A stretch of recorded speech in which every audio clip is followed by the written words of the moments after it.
right. Welcome to another episode of The Great Retention. I am super excited, Josh, to have you on the show today. Thank you. Looking forward to learning all about the other side of the coin. When I say other side, this is the attracting great talent. We talk a lot about how do you retain great talent. And with all of your expertise at Humans Doing, looking forward to learning more about what you're seeing in the industry overall. But welcome to the Thanks, Great John. Retention, Josh. Good to get some hang time and hopefully help some people make some great hires. Awesome. Absolutely. And so you are a serial entrepreneur, a founder. So tell us a little bit about Humans Doing. Just for our audience, give us a little background. Tell us a little bit about the purpose, the why Humans Doing, and let's kind of start diving in from there. Yeah, absolutely. Kind of comes out of our passion for helping people make great hiring and career decisions. And we're passionate about both sides. I even wrote a book about it. And where we like to focus is on helping understand our clients' true needs from a growth perspective related to their people. And first and foremost, help them make great decisions on that. But, our methodology genuinely does help them reduce the time, cost, and hassles associated with hiring and keeping great people.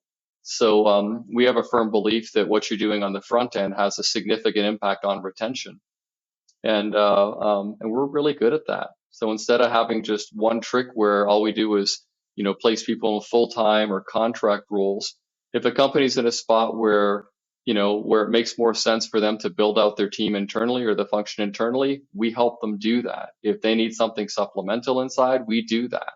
We of course also do the one-time placements and the contractors when needed also. But what's getting the most attention right now is we've genuinely got a subscription model that turns hiring into a line item, on your budget instead of something that's lumpy and unexpected and frustrating, especially as you're growing your organization. So we're blessed to help people for a living on both sides. Awesome. Well, and hiring is tough. And it's one of those things that I believe, all companies can be better at. And so I appreciate you being willing to share, what you're seeing in the market and, from a leadership perspective, how we can help other leaders to just continue to be, to find the best and right people. And part of our conversation, just Josh, has been around how the culture is for an organization is so important in terms of finding the right fit, and making sure the right people are on the bus, in the seats, and so forth. So tell us a little bit about how do you navigate overall company culture when you're working with an organization and matching that to a potential candidate? What does culture mean to you? I just feel like that's one of the things I hear from other leaders that's so important. So how do we make sure that we're aligning that in the recruiting, attracting talent process? So I believe culture isn't what you want it to be. Culture this is just a great quote that I heard. Your culture is what your employees think about the company Sunday night before they come to work on Monday. And I Like thought that said it all. Yeah, Um, that's good. so, and I love companies that are genuinely asking themselves the questions, not as leaders how I succeed, but how do we help our teams succeed? And how do we create irresistible environments that give people from every background, an opportunity to succeed, and helping them understand what that success actually is. And I see way too often where we're coming into a company and we always ask, how are you going to measure a person's success? And you really can't help people succeed if you don't have a clear definition of what that success is, and what tools and things they're going to need to accomplish that. So when we're working with companies and we see that, we know we can have a pretty much immediate impact on their culture, by helping them make sure that they truly do understand their success metrics, and how one person on a team can make a difference, and that they understand how their leaders are measuring their success coming in the door and how it's relevant to the business. So So Yeah, so talk to us a little bit more. And by the way, I love the Sunday night. What am I thinking about Sunday night for Monday morning analogy? So Yep. that's really good. Yeah. But talk to us a little bit more about so when you so you're getting an understanding of the culture from the leader, right? But then you're going out Mhm. and you're looking for folks to join the organization. How do you match that up? Like, how do you assess? Like, how does that typically work? So for us, let's just say, a company wants X, Y, and Z, arbitrary what they are. So when we're talking with candidates, then we find their qualifications to match up what a company needs for somebody to be successful in the position. We're really intentional about asking questions around, with the potential candidate. Hey, what do you want out of your career? Where do you want to take it? What's important to you? What makes you excited about work? What really frustrates you about work? So we're trying to find those things, and if those are misaligned, we tend to push them in a different direction because we know it's misaligned. But when we find, that those things are aligned, and we share things that we've learned about the company that talk about its culture, and they get excited, we know we have a much better chance of success walking in the door with a candidate than if those are misaligned. I like that. I like that. It's kind of it's having that open, honest, authentic conversation. Hey, what's your vision? What's your passion? What makes you get excited Sunday evening to go in on Monday, right? And making sure there's alignment. No, I mean it makes sense. It makes sense, and I just feel like maybe sometimes we overlook that or forget to really ask those questions up front. So I mean sometimes it's the simple things, but they Mhm. make a huge difference. We Has try and it Yeah, I'll share one quick point that I think is sure. valuable. When we're working with our candidates, we always want them to look at things from the perspective of why they're valuable versus what they want, think, feel, or need, because those things that are valuable should speak to the people that are interviewing them, to make sure that they're a good fit. Um, and when we're talking with our clients and talking about the candidates, the same thing. Why is this position and why are we as a company valuable to them? And if both of them are speaking about about, why they're better for the other or good for the other person, we tend to find that those matches stick and the conversations become much more genuine and authentic. And it goes kind of three layers deep in the onion quicker. Peeling back the onion. I love it. Peeling I back the onion. love so so just given this environment that we're in where there's a lot of distributed teams, remote employees, has it changed or is it still fundamentally the same when it comes to recruiting and making sure that culture is in alignment? It's changed, and it stayed the same. Okay. Next question. No, I'm kidding. The what's stayed the same is that there has to be a focus on it, and it has to be intentional, around culture and connectivity and connectedness. Everybody wants to feel like they're involved, they belong, they're adding value, and that what they're doing is meaningful. If they don't, then it's time for them to look for something new where they're going to have that passion and excitement. Where it's changed is that companies and the leaders of the company need to be more intentional about that. Not only of making sure people are connected, they understand their value and that they're appreciated. It never ceases to amaze me what people will do when they feel appreciated. Mm. And it never ceases to amaze me what people won't do when they don't feel appreciated. Yeah, I think that's the drop the mic right there. That's it. I you know eh, it's obviously I'm founder of our company, Cool Leaf, and one of the things that we try to do is to share where we are in the business, and both good and bad, and I do feel like people appreciate and want to understand what's going on in the business, how they make an impact, right? And so that's and then obviously be appreciated for making that impact and being recognized for that. But no, that totally makes sense. So all right, so Josh, let's peel back the onion.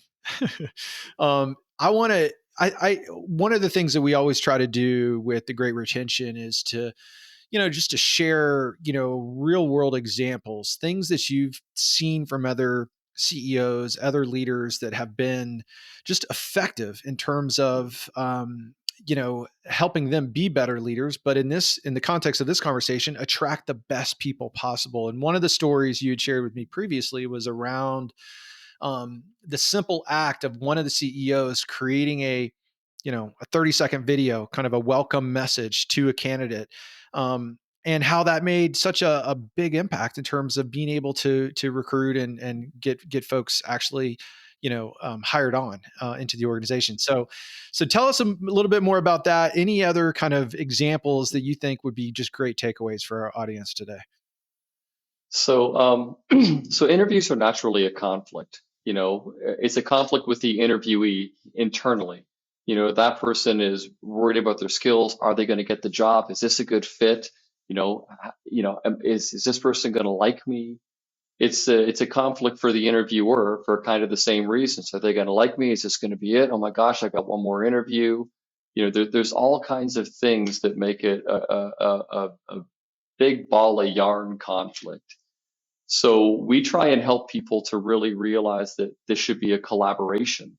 You know, we're both here to figure out if this is a good match. It may be, it may not be, but let's have an open, genuine conversation around it. We try and make sure it sets the tone for things being a little bit more at ease and conversational versus, am I going to say the right thing?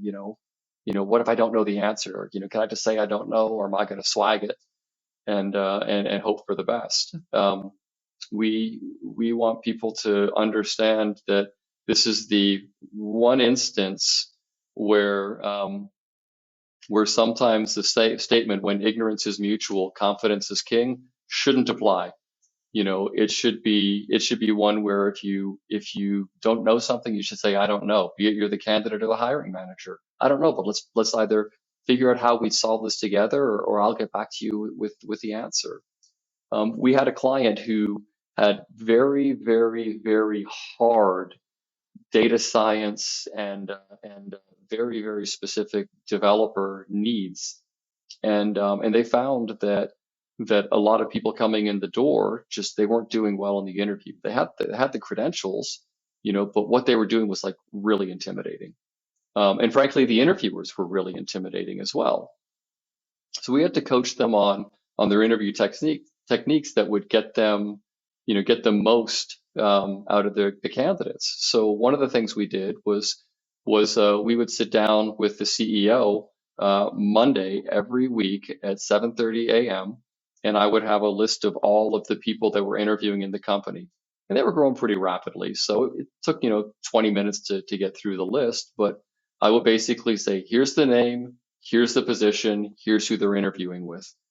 And he would literally say, "Hey, I'm the CEO of the company. I heard you were interviewing with so and so for this position. Just wanted to say that we're really excited to have you come in. We know you're going to do great, and we're really, really excited to see what we can accomplish together." Just a really stupid, simple, message. And then we would have either the hiring manager or the recruiter internally text them the message and just say, "Hey, we wanted to share this with you. Hey, the CEO and I were talking, and you know." And we found that people, once we started doing that, immediately shifted from walking in the door kind of intimidated. It's like, holy crap, the CEO knows me. I'm so excited to interview here. And the results out of the interview pre doing that, they may hire 1 out of 20, maybe 1 out of 20. The result afterwards, they were hiring 2 out of 5. Wow. So had a marked increase, and people walked in the door with a feel of belonging and welcome when they did start. And if they didn't get the job, they wanted it. And a lot of them would circle back around and apply again. And when other things opened up, ended up getting hired as well. So it had a really, really positive cultural impact to the point where the company still does it. Not the CEO doing it anymore, but now they've got a culture where people inside the company actually send videos to each other. When a leader in one organization hears that an employee in another one did something neat, that video culture, has proliferated. It's kind of cool. Yeah, that's a great story. And where my mind goes is, obviously, just having the direct message from the leadership, the CEO, that has an impact from the candidate experience. But I'm also just thinking like overall, just this is an opportunity for that person to really understand, for the CEO, the leader to share, hey, here's what our culture is all about. Here's what our values are, right? And to just share that authentic voice. So it's just it kind of goes back like, hey, these are little things that as a leadership I can do that don't necessarily cost anything or very minimal, but can have a very big impact. And making sure that I'm able to communicate about our mission, our purpose, our values, and people hear that directly from me as a leader. It's brilliant, Josh. That's really good. So yeah, thank you for sharing that story. And and I'll say there's a million things that companies can do, and you do a ton of this with Cool Leaf, that are high impact, low cost, but ultra valuable. So I mean, little things like a video are great, but most people will take feeling valued and appreciated over a health club membership or free lunch on Friday. So I mean, there's all kinds of really neat things that you can do that have that positive impact. Yep, I love it. So let's kind of I want to get your insight into kind of what the market's looking like today, some of the industry trends. We went through a period, the great resignation, people leaving their company for different reasons. Then we kind of went into this, okay, I'm going to stay, but I'm really disengaged, kind of quiet quitting kind of zone. And then now, as we head into into the year, there's a lot of questions. Are we going into a recession? Are we not? There's economic uncertainty. Obviously, you have the headlines, especially in the tech world. But what are you seeing right now from a recruiting, talent acquisition? Help us just understand, what does this look like overall in the industry? Are there certain things that leaders should be really paying attention to? Any insight you can share on overall kind of outlook would be great. Yeah, I mean, if you're watching the media, you just think it's a fecal fan connection.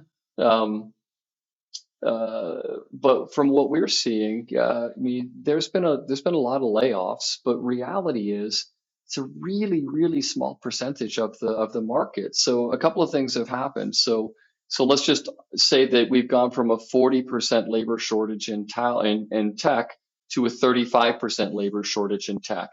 There's still lots of really great roles open out there, and even the companies that are laying off are still hiring. So, and what we're seeing from a lot of our clients is that, their investors are saying, yeah, we need to tighten things up a little bit. We only grew 40% instead of 70% last year. So we're cutting back, 25% of our hiring for the year, or we want to wait and see what's going to happen for a quarter. But we're not hearing doom and gloom. It's not, it's not the panic porn in the media is definitely not what we're seeing in reality at this point. It'll hit at some point, but uh, but it hasn't hit the fan yet. But what's interesting on the candidate side, what's happening is is they're starting to get a level set, where it was so misbalanced by so many companies hiring talent, especially in technology, that people were asking for just absurdly ludicrous things, to make a career change. Well, it's starting to level set. The supply and demand has shifted, is shifting towards a balance set. So people have gone from asking for absurdly ludicrous things when they're interviewing for a new job to just asking for absurd things. So we're starting to see it balance out a little bit, which is actually better for everybody. And it allows for people to engage in conversations that aren't heavy-handed, or selfish, or completely selfish. It allows employers to ask better questions, and it allows candidates to be more discerning, and it's causing them to be more discerning on what they're looking for. And those conversations, I think, actually have a positive impact on retention long term. Yeah. Yeah. I heard from, we obviously on the Great Retention, we talked to a lot of leaders. And, we were interviewing a CEO, and he had for example, an employee who had, I don't know, almost double the salary offer, right? And his message to them was, hey, good, good for you, go for this. But just be wary that those companies sometimes will be the first to do the layoffs because it's not sustainable, right? And it's got to be that balance. So that makes a lot of sense, Josh. So We um we have a lot of our clients when somebody rejects their offer, and this takes a little bit of coaching a lot of times is we take them from we lost this one or they just don't get it or to heck with them to sending out a note to say, hey, congrats on that role. We think you're a really amazing candidate. We'd love to reconnect with you in 3 to 6 weeks to see how it's going and keep in touch with you long term. And what we've found is that not only has that caused a significant portion of people to turn around and if that role isn't what they expected, they get in, the honeymoon phase gets over, and they find out that this is not what they want. They come immediately back, and it's a humble, wonderful conversation that's a lot more level set. Um, but we've also found that when companies do that with the people that are leaving, they end up having yo-yos. They run away and they come back.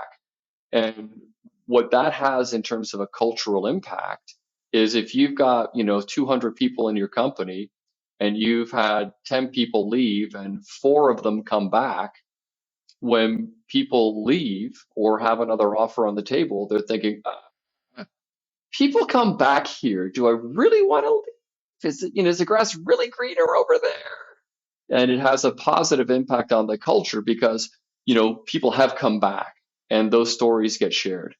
yeah, no, it's a great point. I think I've heard the term boomerang employees, coming back, but I we're not immune, at Cooley if we've experienced this, and what how I try to think about it, Josh, is, I want to love our people well. That's our mission, is to help love, our organizations help love their employees well. And part of that is even loving them on as they exit.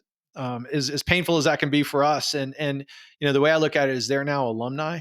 They're Alumni, they're yeah. they're always part of the fam, and you just never know how that comes back around, and I want them to have a great experience from even before they start to when they finish. So even though that can be a little tough sometimes, I get it, but, I think it's a great point. Okay, so Josh, I really appreciate you being willing to share just insights on something we talk less about on the Great Retention, but it's so important, which is how you're attracting and bringing in, the right people. And we always try, on the show to share some practical pieces of advice, some key lessons learned that we can kind of leave the audience with. And so as we wrap up today, Josh, and thank you again so much for joining us and sharing. But is there any kind of key takeaway, practical piece of advice that you can leave our audience with today? Anytime somebody asks me for advice on something, my grandpa's voice immediately pops into my head. Anytime I was trying to do something or wanted to do something, and my grandpa would ask me some great questions around it, and the last thing he would always say, change the expletive here, is don't screw it up. So, so Okay. uh, I will say that's what first comes to mind. But the intentionality of it, and just loving on people. I mean, that's what matters. I mean, if your mission as a leader is genuinely to help people succeed, and you put that first and foremost, and you help them understand what success means, and it's aligned with what their goals are. I mean, it can be really magical. But when you aren't intentional about it, it can be really magical too, but not in the good sense. I mean, it can be horrific, in terms of what happens. So nothing's ever going to be a fairy tale ending. Everything's always going to be work, but I mean, life's too short to hire poorly, and life's too short to take jobs that you don't qualify well and end up hurting you, the company, your family, and everyone else involved with the stress load and the hiccups that come from it. Words from the grandpa. I'm Love not it. that old Well yet. no, not your grandpa, not you. Yo, yeah, absolutely. Yeah. Yeah. Yep. Okay. Well, Yep. Josh, thank you again. Thank you. Humans doing some great work out there for a lot of humans, and we appreciate you coming on the show today for the great retention. Appreciate it, John. Thanks so much.